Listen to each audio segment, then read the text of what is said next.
주님 평화. 이 제의는 저희가 요즘 사순 시기 동안 미사 주례자가 입는 제의입니다. 어떠신가요? 이 제의 모양을 잘 기억해 주시기 바랍니다.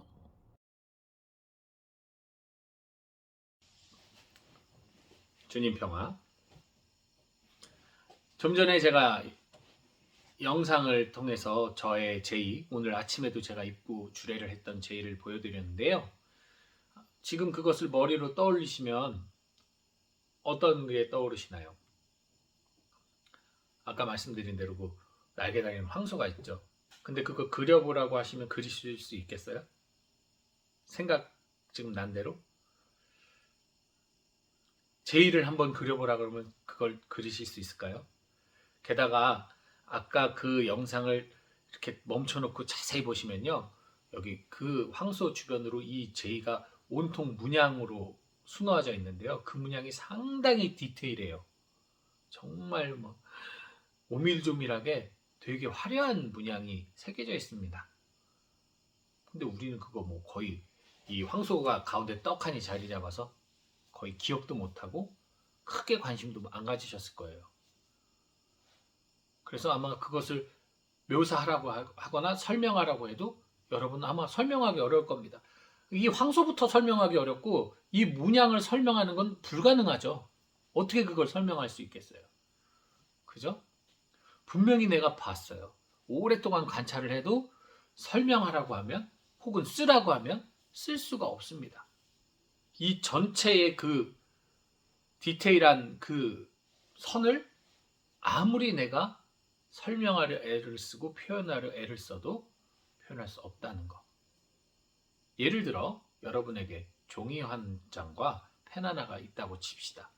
그리고 제가 설명하는 누군가를 한번 그려보세요. 저는 그냥 설명을 쭉 드릴 거예요. 그러면 그 설명을 듣고 잠시 영상을 멈춰놓고 한번 그려보세요. 이건 하나의 테스트인데요. 자, 이 사람은 키가 152입니다. 그리고 몸무게는 54kg예요. 그리고 얼굴은 둥글면서 약간 납작한 형태예요. 안경을 쓰고 있고요. 그리고 눈썹이 진합니다. 이마는 한 4cm에서 5cm 사이의 넓이고요. 머리는 좀 흔히 말하는 개털이라고 하죠. 그런 좀 뻑뻑한 머리인데 저보다 짧습니다. 흰머리하고 검은 머리가 섞여 있고요. 코는 둥그러면서 약간 큽니다. 그리고 눈은 깊은 쌍꺼풀에 좀 눈이 안으로 움푹 패였어요. 그리고 왼쪽 눈썹 옆에 점이 하나 있고요. 입술은 윗입술이 아랫입술을 약간 덮은 형태입니다. 턱은 약간 가름하고요. 볼이 여기 살이 좀 있습니다. 그리고 수염이 잘 자라는 사람이라 면도를 해도 여기가 약간 거무스름하고요. 피부도 갈색이 좀 진한 갈색입니다.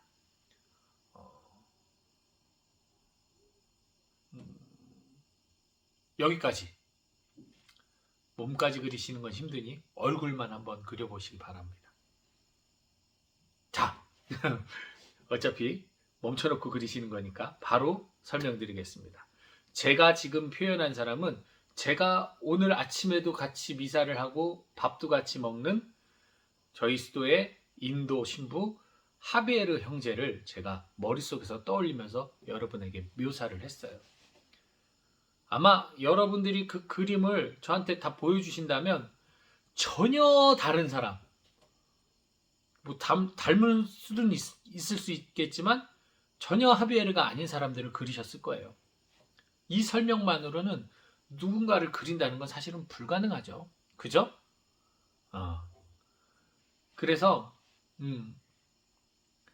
혹시 제가 설명하는 사람이 누군지 알고 그 하비에르 신부를 아는 사람이라 할지라도 아마 지금 그림을 그렸을 때 이거 내가 생각하는 그 하비에르 신부님이 아니네 하면서 그리신 분들도 혹여 계실 겁니다. 자, 우리는 내가 본 것을 정확하게 표현할 수 없어요. 정확하게 쓸 수가 없어요. 기록할 수가 없어요.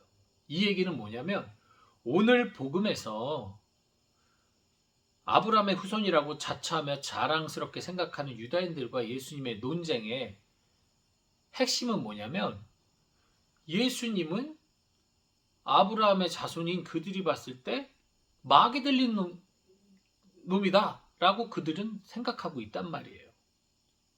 자신들이 믿는 하느님, 자신들의 예언자와 자신들의 조상들이 믿고 선포하던 하느님을 더럽히고 하느님을 되게 하느님의 뜻을 거스르는 그런 마귀다라고 오늘 그들이 예수님을 향해 일갈을 하죠. 정녕 당신이 마귀 들린 사람인 걸 알겠다고.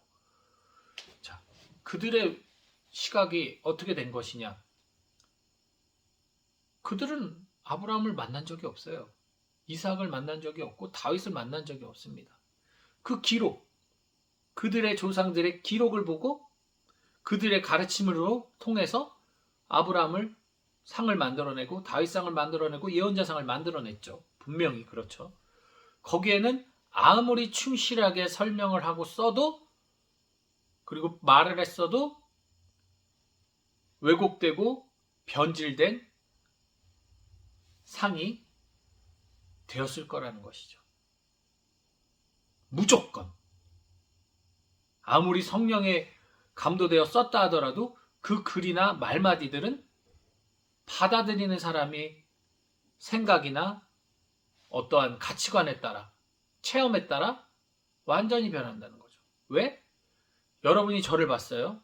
저를 다른 사람들한테 설명을 합니다. 똑같은 모습으로 절대 설명할 수 없어요. 분명히 저를 열심히 봤는데도 불구하고 어떤 사람은 그 신부님 잘생겼어. 어떤 사람은 그 신부님 평범하게 생겼어. 어떤 사람은 야, 그 신부님 약간 그 박철 닮았어. 어떤 사람은 야, 그 신부님 윤석열 닮았어. 이렇게 하면서 설명을 할 거란 말이에요. 그럼 듣는 사람은 그 상상을 하겠죠. 제 모습을 상상하는 게 아니라. 마찬가지입니다. 이들은 자신들의 역사를 살아오면서 그때 들었던 사람들의 이야기 그리고 써져 온 글들을 통해 그것이 시대가 지나가고 역사가 지나가면서 그들의 사고방식으로 왜곡되어 가면서 율법과 같이 버무려져 가면서 전혀 다른 하느님상, 전혀 다른 신앙의 삶을 살게 됐다는 거죠. 그것을 아브라함 이전부터 계셨던 예수님, 즉 하느님께서는 보신 거예요. 어라?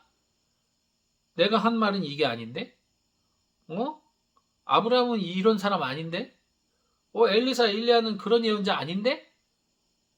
그래서 얘기를 하시는 거거든요. 너희 지금 잘못 알고 있어. 내 뜻은 그게 아니야.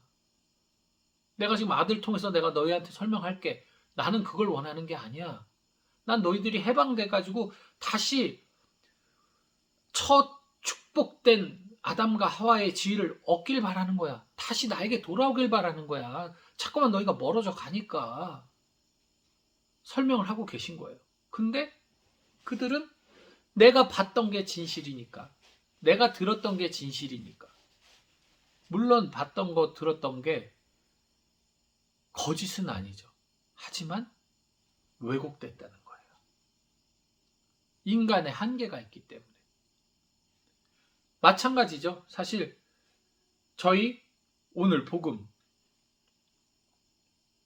읽었습니다. 각자가 묵상하는 바가 달라요. 마치 공간복음의 마테오, 마르코, 루카처럼 똑같은 체험을 했어도 자신의 바라보는 그 성향에 따라 표현이 달라지듯 마찬가지입니다. 그래서 저희들이 어떤 복음을 읽을 때도 마찬가지고 신앙생활을 할 때도 마찬가지고 가장 근본적인 교리, 가장 기본적인 것을 바탕으로 놓고 시작하지 않으면 언제든 우리가 흔들리는 갈릴레아 호수에서 흔들리는 배에 타서 불안을 느끼는 제자들과 같은 그런 처지가 될 수 있다는 거 여러분 꼭 기억하시기 바랍니다.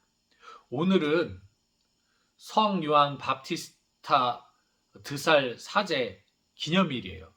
몇 년 전 저는 지금 매년 오니까 그분의 축일이 오는데 한 번도 그분이 누군지라고 생각을 해본 적이 별로 없습니다. 기념일이고 그냥 지나가니까 평일미사보다도 안 하고 기념미사로도 안 해요. 물론 그분의 나라에서는 그분은 김대건 안드레아 신부님급으로 기념을 하겠죠. 하지만 저희는 몰라요. 그분이 어떻게 생겼는지, 그분이 무엇을 하셨는지. 분명히 그분은 그 시대에 훌륭한 사자셨을 것이고 성인이 되셨을 만큼 많은 이들에게 영향력을 끼친 유명한 분이셨을 거예요. 하지만 어떻습니까? 시간이 흘러가고 나니 우리는 그분이 누군지 몰라요. 마찬가지로 우리 가톨릭 신부님 중에 유명한 분 계시죠? 황창현 신부님. 일반 사람들도 많이 알 정도로. 자, 그분 우리나라 한국인들에겐 유명해요. 하지만 러시아, 쿠바, 아르헨티나, 잉글랜드 사람들이 황창현 신부님을 알까요?